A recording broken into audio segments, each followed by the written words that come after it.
પારડીમાં ગરમીનું પ્રમાણ વધતા લીંબુ પાણી, શેરડી, મોસંબી, પાઇનેપલ જ્યુસ, ઠંડા પીણાનું વેચાણ વધ્યું.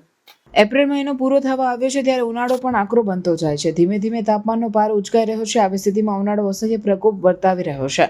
આગ ઝરતીના કારણે લોકો ત્રાહીમામ પુકારી ઉઠ્યા છે. ત્યારે પારડી શહેર અને ગામડાઓમાં બપોરના સમયે રસ્તાઓ સુમસામ જોવા મળે છે. પારડીમાં ઉનાળો શરૂ થતાં નદી નાળાઓના સ્તર ઘટી જાય છે ત્યારે લોકો પાણીનો બગાડ ન કરે તે જરૂરી છે. આ સાથે ગરમીમાં લોકો લીંબુ પાણી, શેરડી, મોસંબી, પાઇનેપલ જ્યુસ, તરબૂચ સહિત વિવિધ રસદાર ફળો, ઠંડા પીણા, આઈસ્ક્રીમનું સેવન કરતા વેચાણ વધ્યું છે. ગરમીથી બચવા લોકો ઘર, ઓફિસમાં પંખા, એસીમાં બેસી ઠંડક અનુભવે છે. બાઇક, મોપેડ પર કામાર્થે જતા લોકોને ગરમીના કારણે લૂ લાગવાનો અનુભવ થાય છે.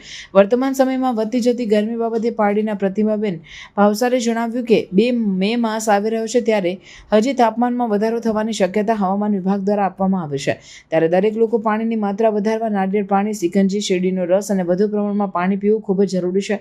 નાના બાળકો, વૃદ્ધો, ગર્ભવતી મહિલાઓએ કાળજી રાખવી જરૂરી હોવાનું જણાવ્યું હતું. ઝાડ જંગલ કપાઈ જતા ગ્લોબલ વોર્મિંગની અસરને લઈ તાપમાનમાં વધારો થઈ રહ્યો છે. દરેક નાગરિક નવા વૃક્ષના છોડવાઓ પોતાના ઘરના આસપાસ રોપણ કરે તે ખૂબ જ જરૂરી છે. આપણે પોતાની સાર સંભાળ સાથે ગરમીની મોસમમાં પશુ પંખીઓને પીવા માટે પાણી મૂકવું જોઈએ. લોકોએ તરસ ના લાગી હોય તો પણ યોગ્ય માત્રામાં પાણી પીવું. શરીરમાં પ્રવાહીની માત્રા ઓછી ન થાય તે માટે ORS દ્રાવણ અથવા છાશ, લસ્સી, લીંબુ પાણી, ભાતનું ઉસામણ અને નારિયેળ પાણીનો ઉપયોગ કરો. ઘરની બહાર જતી વખતે માથાનો ભાગ કપડાં, છત્રી કે ટોપીથી ઢાંકી રાખો. વજનમાં અને રંગમાં હળવા પ્રકારના સુતરાઉ વસ્ત્રો પહેરવા જરૂરી છે.